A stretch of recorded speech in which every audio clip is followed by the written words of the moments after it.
everybody, welcome back to my channel. Today's video is another crafty one, another little primitive crafty video for you. The DIYs in this video are all very budget friendly. I just picked up things that I already had around my house and just like upcycled them into some Halloween decor. I'm actually going to be using these in my decorations, and I am going to be filming a decorate with me probably in the next like week or so. I want to do a few more bits and then I'll decorate it as a whole. So if you want to stay tuned for that, then hit the subscribe button. I would love to have you. If you have any requests for any future videos, then definitely leave them down in the comments down below. I'd love to hear from you. But yeah, today's video is a budget-friendly craft for Halloween. Let's get started. So in my last video, I made these 3 witches. I wanted to upcycle the little tins that they were in a bit more. I was halfway through at that point, which is what sparked today's video. And here's one of them, but I'll just get into that now. They're basically just a big bean tins. This one here was a tomato tin, the other one is a like large bean tin, and I actually got these from a local school. Like I just messaged the kind of secretary on there. I was like, hey, I noticed you had some tins in your recycling, would it be possible if I could just have a few so that I could do some crafts with them? And they were like, yeah, go ahead. So I got permission from a local school and just basically robbed them from the recycling when walking the dog one day. Looked a bit odd carrying around some bean tins, but it was fine. We made it work, and now they're in my home and having been upcycled. So hopefully you enjoy this first upcycle craft. So like I said, the smaller one was a tomato tin. This is what it looked like before. I just gave them both a wash in some hot soapy water, removed any of the labels and left that to dry. Once it was dry, I then just painted them with acrylic as the base. I didn't use any primers on this, anything, but I did make them kind of like rusticy anyway. So if you don't want yours looking quite so rustic, quite so primitive, then maybe you will need a primer so this sticks a bit better. But I wanted that worn-in look, so yeah, I just went ahead and painted on the tin. So the bigger one I painted in this cream color, and then the smaller one I painted in a just like off black. I just mixed a little bit of white in with the black just to make it kind of like a little bit more lighter, a little bit more kind of ashy tone. I just thought that would suit my decor better, but you can obviously do them in any colors. Going back in with the bigger bean tin here, I decided I wanted some stripes, so I made those orange just to go along with the Halloween theme. And then I thought, actually I want some prim stars on these, so I created my own little stamp. I actually just took a little piece of foam that I had in my craft room. This is just actually like memory foam offcut. You can use like any sponge that you have, like makeup sponge will work really well for this. You just want to draw out your shape that you actually want to be stamping on, and then just cut it out. Basically I just took my time with this, making sure that the shape was nice. As you can see here, look at that, there's a smaller one that I created, and I just started stamping away in those lines that I previously painted. So I rocked them back and forth to get in those lines of like the tins, like the little ridges. I made sure to just move it up and down and just like press gently on it so that it would leave a nice little pattern. I went a bit overboard with the stars. I didn't actually intend to do all 3 stripes and stars. I just wanted to do the middle one, but then I had so much fun doing this. I ended up stamping the lot, and actually, do you know what? I really love it. I think it's so cute. It's like a proper statement piece. Anyway, like I was saying, I like my pieces to be quite primitive, quite worn in. So I actually took a nail buffing file, you know, this type you can get from like Poundland and stuff, and I just buffed over all of those stars, all of the nice new paintwork, just to bring out some of that original texture through, and just to wear it back. For the little black tin, I just used the slightly bigger star stamp that I made, just wiggling it around again, stamping on those stars in a random pattern. Once I was happy with that, I went back in again with that nail file, just really going in and buffing down those stars, especially around the edges, all over the ridges of the tins. And I actually really focused along that top edge as well, because I felt like that was going to be nice to bring out that natural metallic-y kind of shine. I left mine unfinished then, but you can obviously add a top coat if you want to. Yeah, here's the 2 tins all complete. What do you think? I think they complement each other so well. I'm going to put them on my kitchen table like this, just next to each other. And I think in this one I'm going to have some like little gypsophilia coming out of it. I think that will look really nice, and then keep like the 3 witches in this one. I just really like them. Nice little Halloween touch, nice primitive touch, especially on a budget. we love to see it.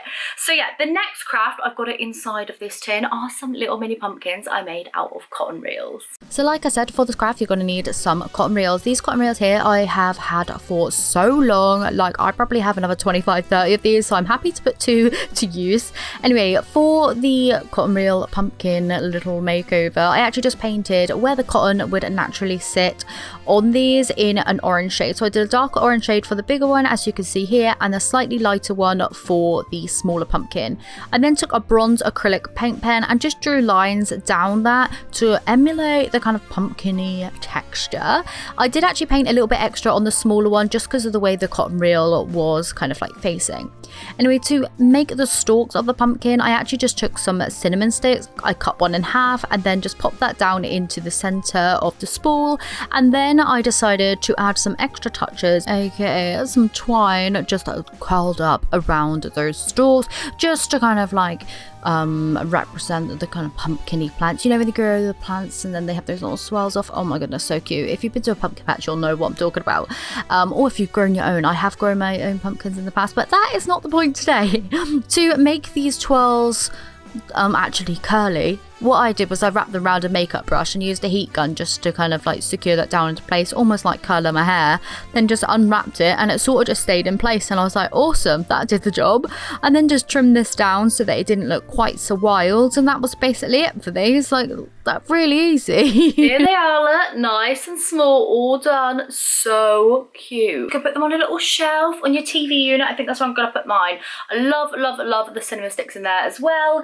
And yeah, I've had these cotton reels for so long. You can typically pick them up for around about £1 to £2 each in like vintage stores. I bought a bulk lot a long time ago because I was using them for like little stands on some primitive pieces that I was making for my store, and yeah, absolutely love them. I've got a ton left. And I think usually, like I said, £1 to £2 is how much you want to pay for like the vintage wooden ones. Sometimes they can go up to like £5. I don't really know why. I think maybe it's the branding, and like sometimes they still have cotton on and stuff, which is quite nice. But yeah, don't pay any more, £1 to £2 for them if you see them, because you can usually pick them up for quite cheap. Sometimes in the charity shops you'll find them like hidden away in like the sewing sections, like people will just bolt them together. Sometimes like they'll be mixed in with modern ones. Definitely keep your eyes peeled out for those in the charity shops. Anyway, on to craft 3. This one here's a little sewing one. I actually made this out of scrap fabrics that I had left over from my prims, and it is this star garland. Look at it. I love it. So anyway, let's get into that and I'll show you it at the end. So for the star garland, what I did was I made this template. Absolutely gorgeous little star. It took me a few times to get it right, I'm not gonna lie, but I just did it on an old Amazon box and cut it out. Then took these old trousers. I actually found these in a charity shop a few weeks ago now. These were £1. Absolute bargain for all this fabric. I wanted them for one of my primitive pieces and I've used a bit, and now I've got like half of a trouser left to use, so I thought I will do one of the stars in this kind of fabric. I then drew around my template, as you can see, just with a pen, and then I sewed around it, just a straight stitch on the sewing machine. As you can see there, all sewn like magic, but yeah, it only took me a couple of minutes on the sewing machine. But yeah, if you don't have a sewing machine, you can obviously hand stitch this, you can glue it if you want to. I'd always recommend sewing over gluing when it comes to things like this. I just think it finishes off better, but if you don't have any sewing skills and you don't want to use a machine and you don't want to hand sew it, just glue it. We craft whatever way we can here. So anyway, once you have your shape done, you want to cut off any excess, turn it the right size way around and stuff, and then stitch the opening shut. As you can see here, I'm just using a simple ladder stitch to stitch that opening shut, make sure all of the stuffing is neatly inside, none of it's poking out, and we've got a nice finished edge. You want to probably do this as many times as obviously you want, but I did it 7 times, so I had 7 nice stars. In order to attach these together, I actually just found this little thread that I bought a few weeks ago from Hobbycraft now, and I thought this would be the perfect colour and the perfect width to sew them all together. So I actually used a 14cm doll making needle. This is quite a large needle, but it's perfect for crafts like this. You can buy these usually in places like Hobbycraft, any local haberdashery, Amazon even. If I find it on Amazon, I'll leave it linked down below, because these are a godsend to have in your sewing kit if you don't already and you like to make some primitive pieces. Anyway, so with the thread threaded through that large doll maker needle, you then just want to go through one point and thread it through to the other. The reason that I'm doing it this way is because I'm able to move them like to and fro along the string. If you sew them like next to each other from point to point, you can do that as well. If you don't have one of these big ones, you can obviously move them and adjust them, but I like mine to be adjustable so that in years to come I can obviously just move them around. If I want to add some, I can add some onto that string. It's brilliant, really. Like, I actually just really enjoy having that maneuverability. So in through one point, out through the other. If you find it tucks away a little bit, you can just use your needle just to pull that fabric back out.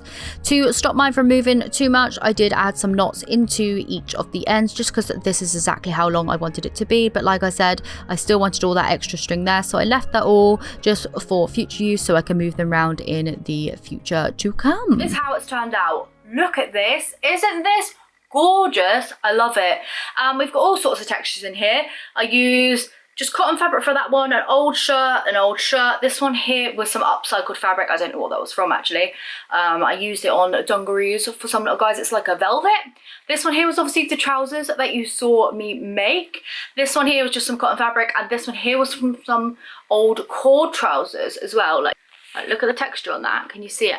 Absolutely gorgeous. But yeah, Star Garland, here it is. I adore it. I think it's gorgeous. You can use it in all year round if you want to, but again, I'm just using this as a bit of a Halloween decor. I went for this golden toned and blue. I just think it's a bit different. I was going to go for purples and I thought, nah, we'll go for this. I think this is nice. So yeah, there we go. Nice, cheap and cheerful. You can upcycle this obviously like out of anything. Use your scraps that you have. If you don't have that much fabric kicking around, then you can keep them all the same, for example. They don't have to be patchworked.